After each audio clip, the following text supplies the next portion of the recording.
3000 € le kilo? Tu appelles tout de suite et tu dis oui. Fumer, c'est nul. Ça fait tousser. C'est toi qui fais la loi maintenant. Je fais pas la loi, moi, non. Moi, je suis dans la diplomatie, moi. C'était votre sœur. Merci la gueule. Tu es un laidron mais tu es bien bonne. T'as pas vu ton pif, hein? Quand tu te mouches, t'as pas l'impression de serrer la main à pote? Écoutez, vous montrez l'homme que vous voulez sur les photos, et moi je dirais que je le reconnais, et comme ça c'est réglé. Et je ferai la même chose au tribunal s'il le faut. Ça va très mal. Sa femme l'a quitté en plus. C'est un homme brisé, le cœur, les reins, tout. Bien dormi? Comme un bébé. Et vous? Comme un homme. Nous vous octroyons 45 secondes d'avance. Sans blague! Et vous croyez que j'appelle pour commander une pizza? Is it okay with you? Vive le cinéma!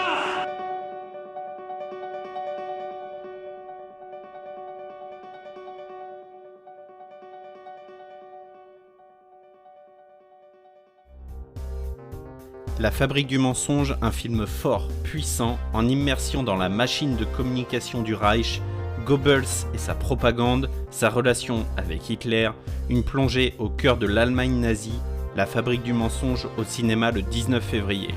L'Instant Pur Cinéma est honoré de recevoir aujourd'hui Joachim Lang.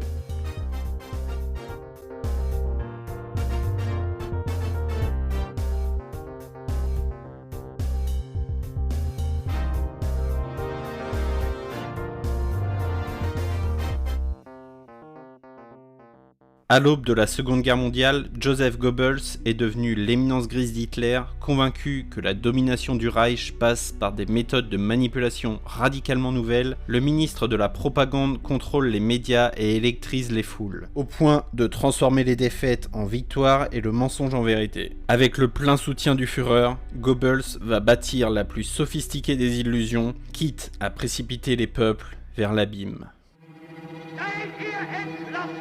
Das Publikum in den Wahnsinn treiben.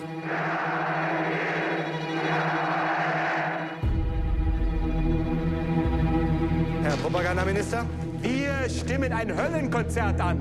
Immer weiter hetzen und putschen. Ich habe den Führermythos geschaffen. Wissen Sie, wie der Propagandaminister der Engländer oder Stalins heißt? Aber Joseph Goebbels, den kennt ein jeder. Euer Vati wird mit seiner Rede in die Geschichte ein. Das Radikalste ist gerade radikal und das Totalste gerade total genug.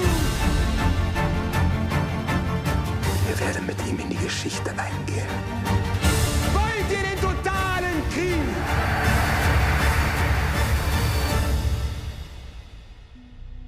Comment est né le projet ? Donc l'idée est née il y a très longtemps. J'étais encore un teenager et j'ai lu un livre sur les atrocités du Troisième Reich. Et depuis, donc ça remonte il y a vraiment longtemps, je me pose la question comment était-ce possible que le peuple allemand a subi Hitler et Goebbels et les autres dans ces crimes atroces, le Holocauste, la guerre. Et toute ma vie, je me suis demandé comment on pouvait éventuellement répondre à cette question et j'ai mis beaucoup d'années à trouver une conception cinématographique pour le faire. Comment t'es-tu renseigné et quelles sont tes sources pour la mise en chantier de ton film ? Donc il y a énormément de documents sur l'époque, bien sûr, et il y a aussi les journaux intimes de Goebbels. C'est à ma connaissance le seul homme d'État qui a tous les jours pris une demi-heure pour écrire son journal. Bien sûr, il y a les actualités et d'autres documents cinématographiques, mais il faut toujours avoir présent à l'esprit que tous ces documents sont passés par le bureau de Goebbels, qui les a quand même utilisés pour mentir sur la vérité, pour présenter une image qui correspondait à ce qu'il voulait bien avoir comme image. Et donc on ne peut pas utiliser ces matériaux sans les déconstruire, sans les détruire ou sans les commenter et leur opposer une fiction, des textes, mais à chaque fois une fiction et des textes extrêmement bien informés par les documents. Quelle est la timeline de production du film, des premiers balbutiements du projet, donc de la réflexion autour de la création, jusqu'à sa sortie en Allemagne, et il se passe combien de temps? Donc c'est une question à laquelle il n'est pas très facile de répondre parce que la chose la plus difficile c'était d'élaborer la conception du film et d'écrire le scénario, et je peux dire que pendant 8 à 10 années environ, j'ai toujours remué ces problématiques dans ma tête. Ensuite, le tournage, c'était assez rapide parce qu'on avait un budget très restreint. On a tourné en Slovaquie en 25 jours.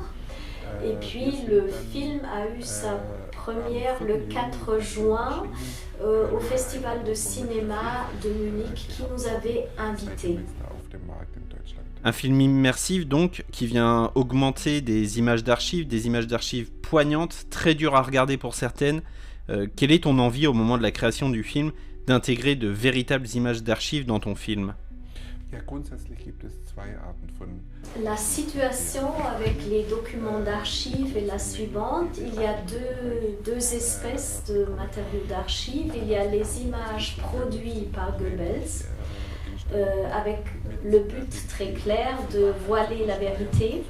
Et ce matériel-là, il faut absolument le déconstruire et mettre en face un nouveau matériel, donc la fiction.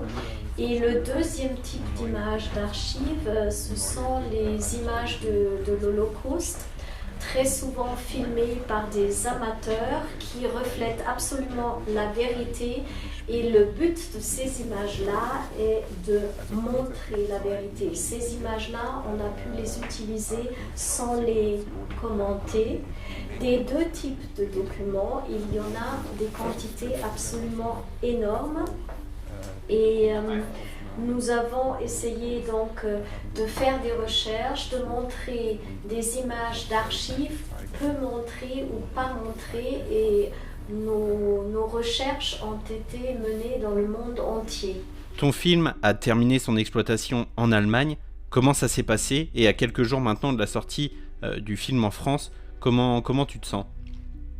Donc la France est pour moi de toute façon un pays très important, aussi par le fait qu'après l'invasion de la Pologne, la France a très vite souffert de l'occupation allemande. En Allemagne, quand le film a été montré au Festival du cinéma allemand à Munich, la plus grande surprise est le fait qu'on a reçu le prix du public. Normalement, le prix du public est plutôt donné à des comédies, mais le public munichois a vraiment apprécié ce film et ça nous a fait très très plaisir. Après, le film a été vendu dans pas mal de pays, notamment la semaine dernière, il est sorti en Pologne. Et évidemment, c'est très, très important de le montrer dans les pays européens. Ce qui pour moi était aussi spécialement important était avoir le ressenti des victimes de l'Holocauste. Et j'avais des soucis avant de diffuser le film parce qu'on s'est quand même avancé très très loin. On met au centre non les victimes mais les criminels. Et donc j'ai interrogé des survivants. Est-ce que c'est légitime de le faire? Ils m'ont dit oui, dans notre culture de souvenirs, on a montré pas mal de films sur les victimes.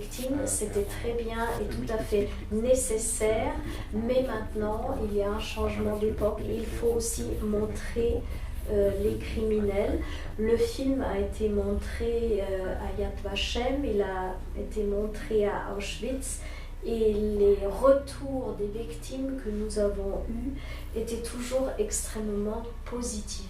Place maintenant à l'instant réminiscence. Le roi répudie la reine, la vieille épouse le perroquet, César devient roi.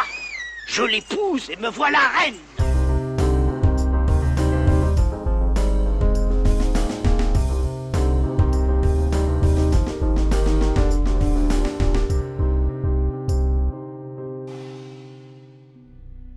Je vais te poser plein de petites questions pour répondre, c'est ce qui te vient à l'esprit tout de suite. Si jamais je te reposais la question demain ou après-demain, en fonction de tes humeurs, tes envies, Tes réponses pourraient être complètement différentes, il n'y aurait aucun souci là-dessus.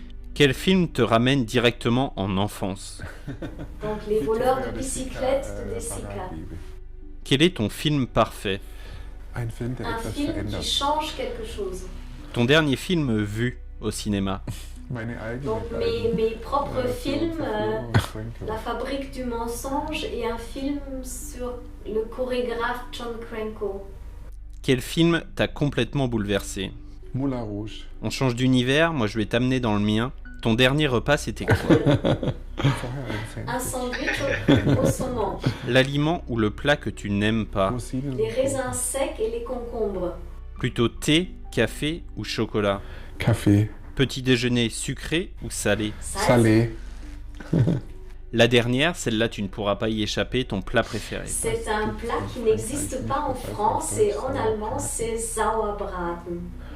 C'est une viande marinée au vinaigre pendant un certain temps. C'est un rôti de bœuf. Joachim, merci infiniment de m'avoir accordé de ton précieux temps à quelques jours de la sortie du film. Merci de t'être prêté au jeu et merci une nouvelle fois au distributeur Condor ainsi qu'à l'agence Bossa Nova pour cette opportunité. Joachim, je te souhaite une bonne continuation et je l'espère à très bientôt. Merci, au revoir. Et y a quelqu'un? Non, y a personne. Ah bon? Je vous l'avais dit que vous me le paieriez. Payeriez. Je vous l'avais dit. Désarmez-les et récupérez Nico. C'est pas moi. C'est qui alors? J'ai vu, je sais qui c'est, mais je dirai rien. Vous savez découper une sole, un loup, un turbo? J'ai des notions mécaniques. Bon, tout le monde règle sa montre. Mission, quelle heure est-elle? 14h12. Midi 5, parfait. Arrivée d'air chaud.